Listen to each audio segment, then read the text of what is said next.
সাধনা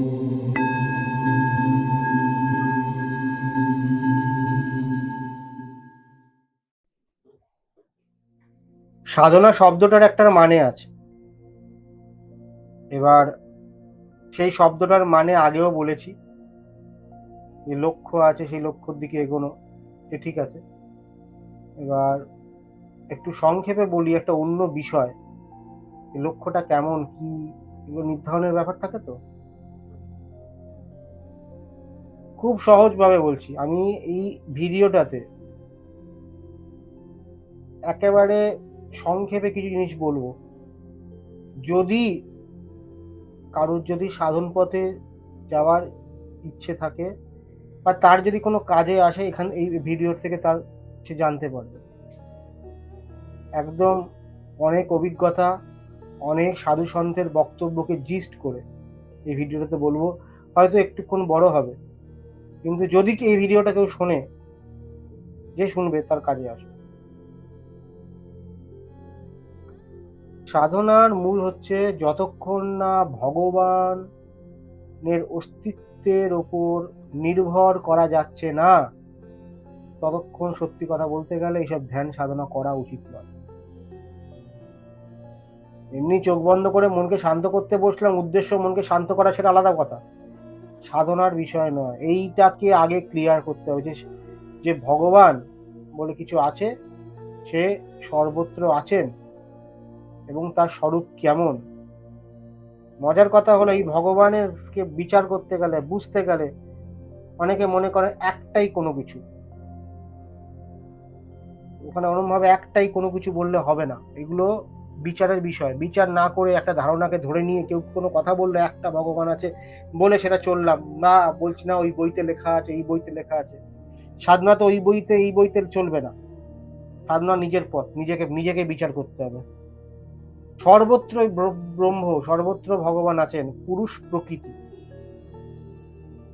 স্থিতি ও তার বিস্তার, এই দুটো শক্তি, শক্তি মানে শিব ও শক্তি, এই নিয়ে গোটা রিয়েলিটিটা।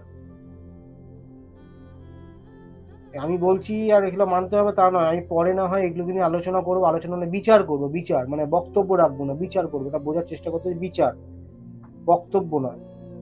এখন কিছু কিছু কনক্লুশন দিচ্ছি। সর্বত্র ভগবান আছেন, আমি কি করে সেই শক্তির সাথে সেই ভগবানের যুক্ত হব, এইটাকে নিয়ে 24 ঘন্টা যদি পড়ে থাকতে পারা যায়, তাহলে সে সাধনা করতে পারে।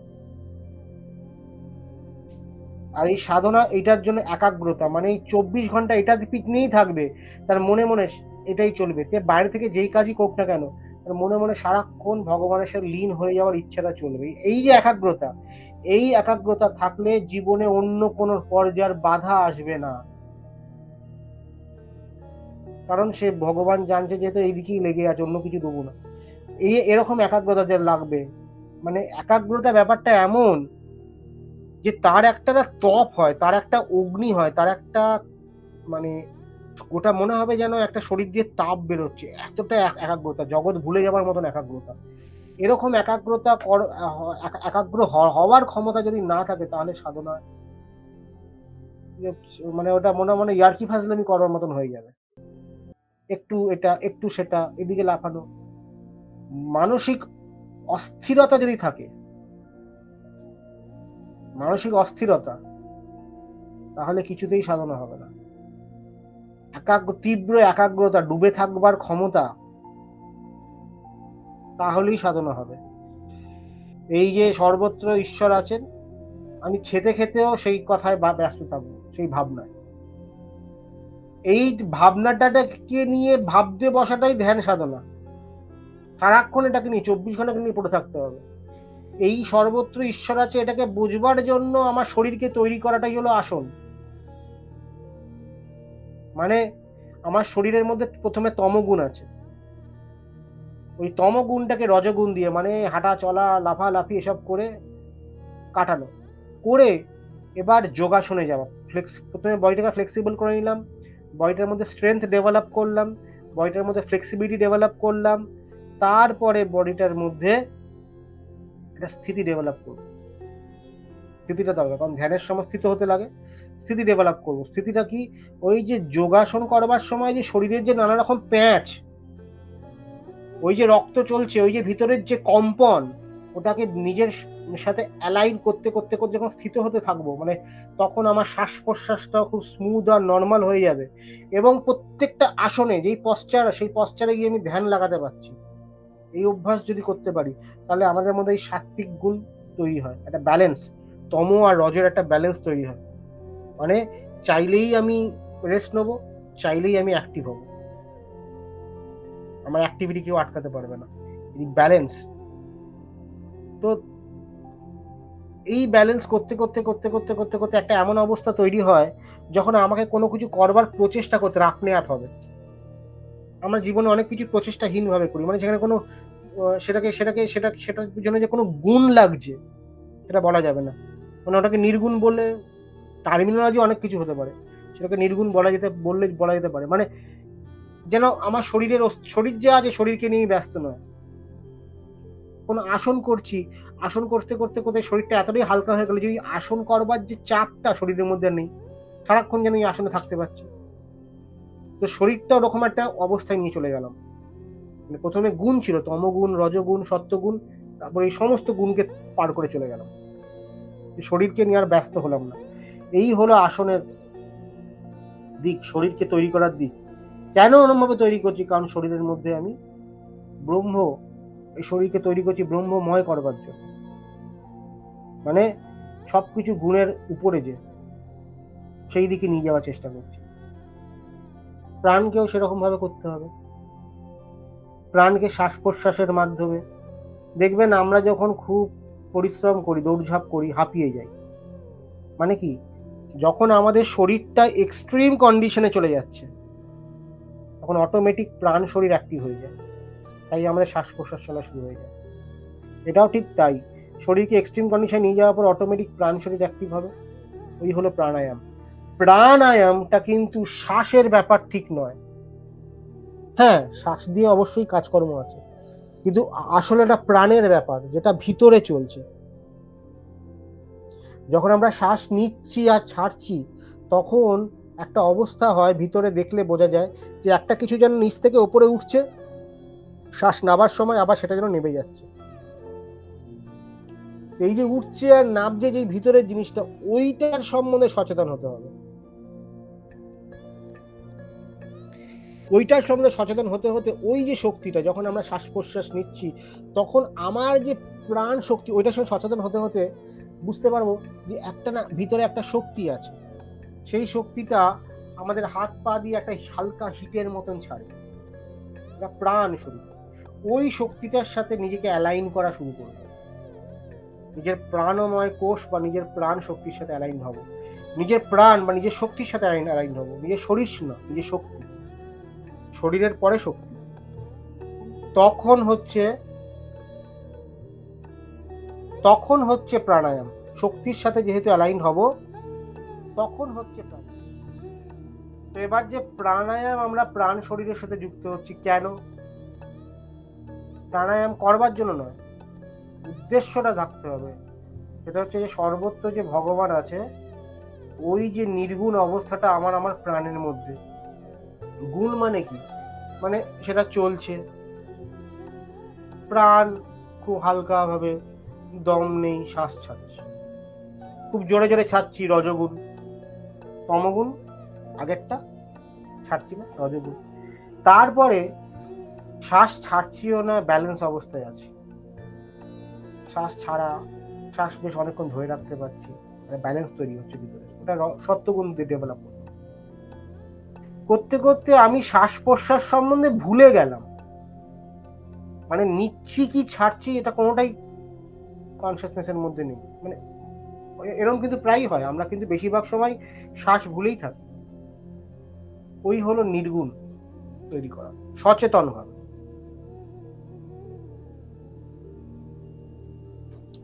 তো এবার উদ্দেশ্য সেই সর্বত্র ব্রহ্ম। এবার প্রত্যাহার, প্রত্যাহার নিয়ে কোনো কথা হয় না।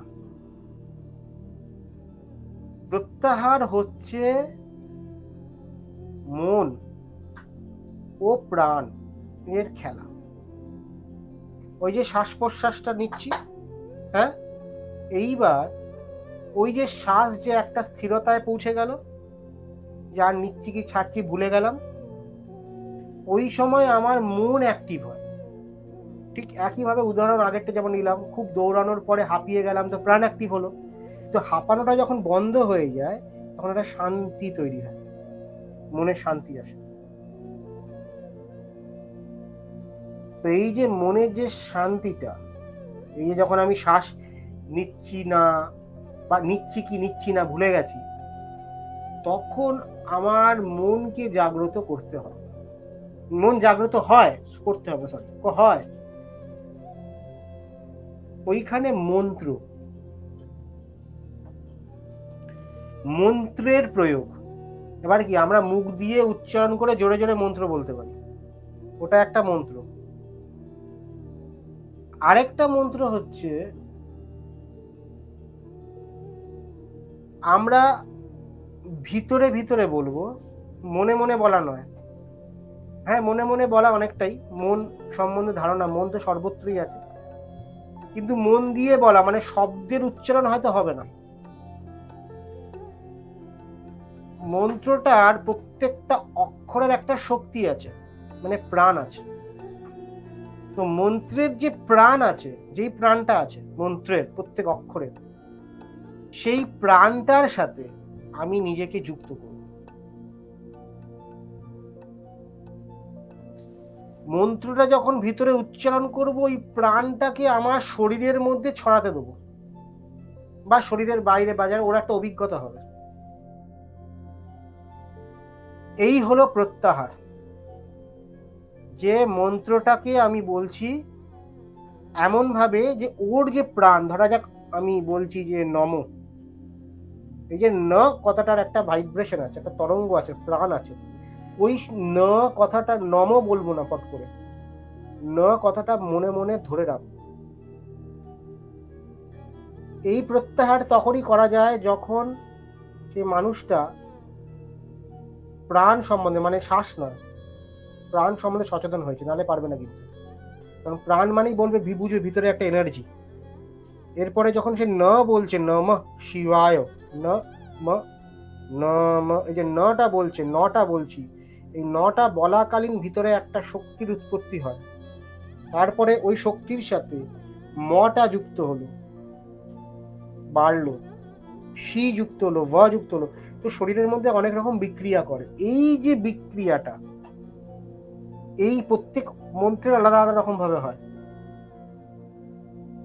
এইটা হলো প্রত্যাহার। মনটাকে এতটা ভিতরে করে দেবে যে বাইরের দিকে যাবে না। মন কন্ট্রোলে চলে আসবে, মন একটা গুরু গম্ভীর স্থিরতা চলে আসবে। এই প্রত্যাহার যখন হবে,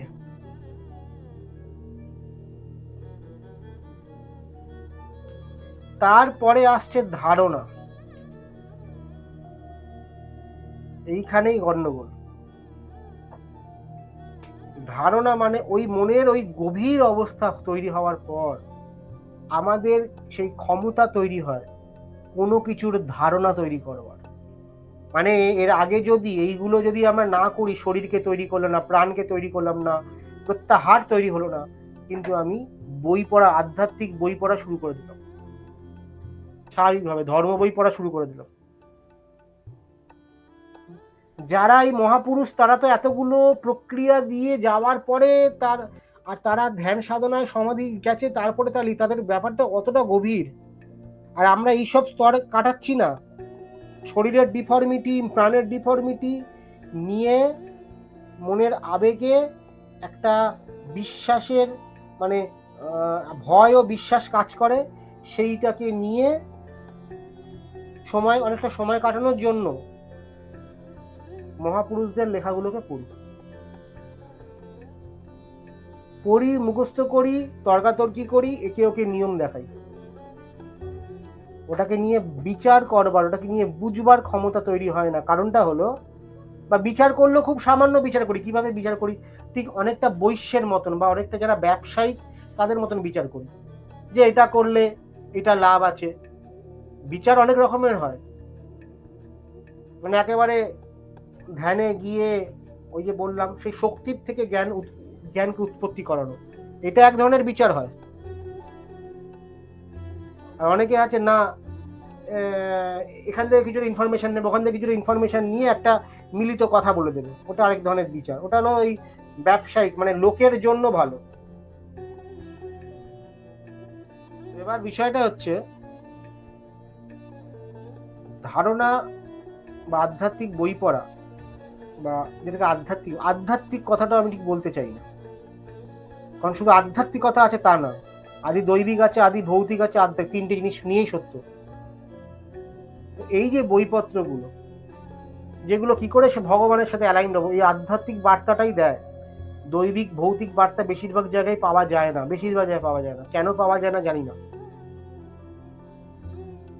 এই যে বার্তাটা বুঝবার যে জন্য যে গুরু গম্ভীর মনোযোগ লাগবে, সেটা তৈরি হয় না।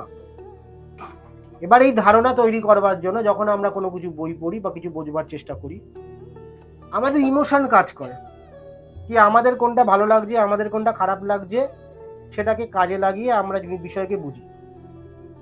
আমাদের কথা অক্ষমতা আছে, ঠিক আছে? ধরা যাক কি একজন তার মা বাবাকে পছন্দ করে না, তার মার সাথে বা বাবার সাথে তার কোনো কিছু সম্পর্ক, সে ওইখান থেকে সেই গুরু ভক্তিকে টেনে নিয়ে নেবে, যে গুরুই সর্বস্ব। অবশ্যই গুরুর গুরুত্ব আছে, কিন্তু ওই বক্তব্যটাকে প্রিন্সিপাল করে, কারণ ওর যে অবগুণ সেটাকে প্রয়োগ করে ও ধর্মটাকে বুঝছে। ধরে যাক কারোর খুব রাগ, সে এমন কোনো লাইন খুঁজে দেবে বিবেকানন্দ বা কাউর থেকে, যে বলেছেন একই বৃত্তিকে কন্টিনিউয়াস থাকলে তার মুক্তি। কেউ যদি রেগে থাকে সারাক্ষণ, রাগটাও ভালো, 24 ঘন্টা যদি রেগে থাকতে পারে, সেটা মুক্তি। মানে যে যেখান থেকে তার স্বার্থ সিদ্ধি করবে, কারণটা হলো প্রত্যাহার হয়নি বলে আগেই আধ্যাত্মিক বই পড়ে নিচ্ছে, কিন্তু ইভেন সাধনার উদ্দেশ্যটাও হারাচ্ছে। এগুলো করবার প্রয়োজন নেই। একটা যদি গল্পের বই পড়বার হয়, সেরকম ভাবে গল্পের বই পড়া যেতে পারে মনের আনন্দের জন্য। কিন্তু কি জানো, সকলের একটা অলৌকিক কিছু পাওয়ার একটা না প্রচন্ড প্রত্যাশা থাকে, একটা অলৌকিক শক্তি পাবো, একটা অলৌকিক দর্শন হবে, ওর জন্য এইসব নিয়ে ব্যস্ত হয়ে পড়ে। ধারণার জন্য ধারণা কিভাবে করতে হয় এটা আমি পরে বলবো, এখন বলবো না। এখন আগে বলবো এই ধারণাতে যাওয়ার আগে অনেক রকমের সমস্যা, যে ভুল বোধ, যেইগুলো খুব বড় একটা সাধনার পক্ষে বাধা, সেটা হলো মানুষের মধ্যে কিছু বই পড়ে ইগো তৈরি হয়, যে আমি কিছু বুঝে গেছি, ঠিক আছে, আর সেই ইগোর মাধ্যমে সে চলে। এই যে ইগোর মাধ্যমে সে যে চলছে,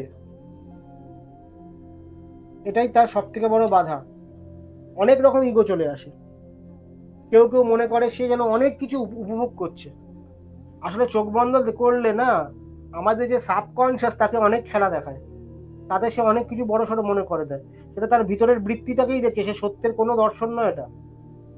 আর এইসব দর্শন করে কোনো লাভ নেই তো, তাতে জ্ঞানের কি বৃদ্ধি হচ্ছে?